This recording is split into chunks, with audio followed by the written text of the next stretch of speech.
El moldeo por inyección es quizás el método de moldeo más característico de la industria de los plásticos. Consiste básicamente en fundir un material de plástico en condiciones adecuadas e introducirlo a presión en las cavidades de un molde, en el que se fría hasta una temperatura apta para que las piezas puedan ser extraídas sin deformarse. El proceso en lo que a moldeo se refiere puede dividirse en dos fases. En la primera tiene lugar la fusión del material y en la segunda la inyección en el molde. En las máquinas convencionales, el material de moldeo en forma de gránulos o granza entra en el cilindro de calefacción a través de una tolva de alimentación. El molde se encuentra refrigerado y en el momento de la inyección del material debe estar cerrado. El tornillo permanecerá en posición avanzada hasta que el material que se encuentre en los canales de alimentación del molde tenga suficiente consistencia para evitar su retroceso a la máquina de inyección. Una vez que el tornillo retrocede, comienza a plastificar nuevamente el material para el siguiente ciclo. El molde se mantiene cerrado el tiempo suficiente para que el material se enfríe a una temperatura tal que la pieza pueda ser extraída sin que sufra deformaciones. Cuando esto sucede, se abre el molde y se extrae la pieza, de modo que el molde queda preparado para el ciclo siguiente. Los elementos esenciales de una unidad de inyección son la tolva de alimentación, el sistema de dosificación, plastificación e inyección y la unidad de moldeo-desmoldeo. La tolva de alimentación se conecta mediante un conducto al cilindro donde tiene lugar la plastificación. Para evitar atascos por el reblandecimiento prematuro del material, debe ir refrigerado. A veces se aprovecha este conducto y la propia tolva para completar el secado de la resina que se está utilizando. El sistema de dosificación, plastificación e inyección admite la cantidad necesaria de resina, la reblandece, funde y la inyecta en el molde a través de una boquilla que al adaptarse a presión al bebedero del molde abre una válvula de descarga dispuesta en su extremo.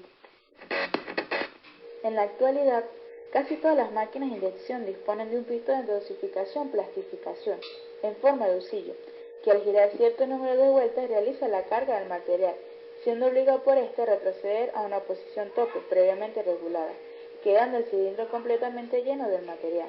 La plastificación mediante husillo proporciona una fusión regular y homogénea, con poco riesgo de degradación térmica y posibilita un llenado del molde a presiones más bajas, combinando el movimiento giratorio con su desplazamiento longitudinal.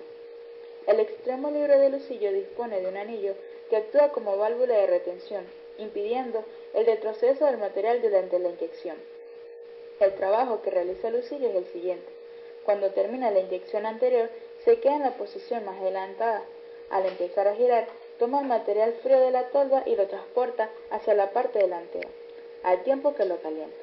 Una vez que llega a la parte anterior, estando la válvula de descarga cerrada, el husillo ejerce grandes esfuerzos de cortadura sobre el material.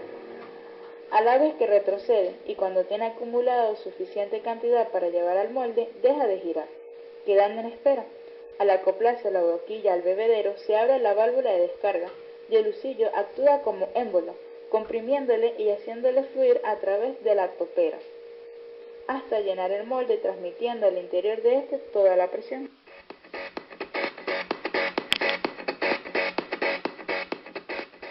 Es la temperatura a la que se calienta el material para introducirlo en el interior del molde. La temperatura del material aumenta gradualmente desde que entra por la tolva hasta que se encuentra preparado para ser inyectado. Esta temperatura es función del tipo de material y no debe ser superior a la temperatura a la que comienza a descomponerse, pero debe ser suficientemente elevada para permitir que fluya correctamente. La temperatura a la que se encuentra la superficie de la cavidad de moldeo debe ser lo suficientemente baja para enfriar el material fundido y conseguir que solidifique. Es la presión que se aplica inicialmente al material fundido y que se desarrolla como consecuencia del movimiento hacia adelante del tornillo. Esta presión obliga a que el material fundido fluya hacia adelante, produciendo el llenado inicial del molde.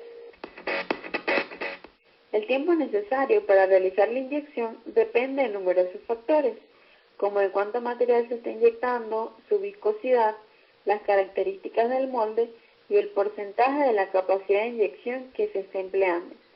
Normalmente este tiempo no es superior a 2 o 3 segundos.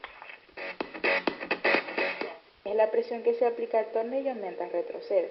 Una vez realizada la etapa de compactación, no se permite que el tornillo retroceda libremente, sino que se aplica una cierta presión posterior para conseguir que el material se mezcle y homogeneice adecuadamente.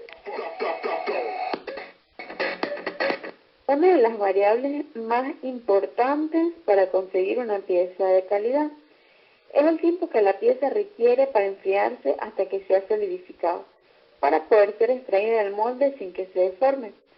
Como media, una pieza de 1,5 milímetros de espesor requiere de 9 a 12 segundos para poder solidificar.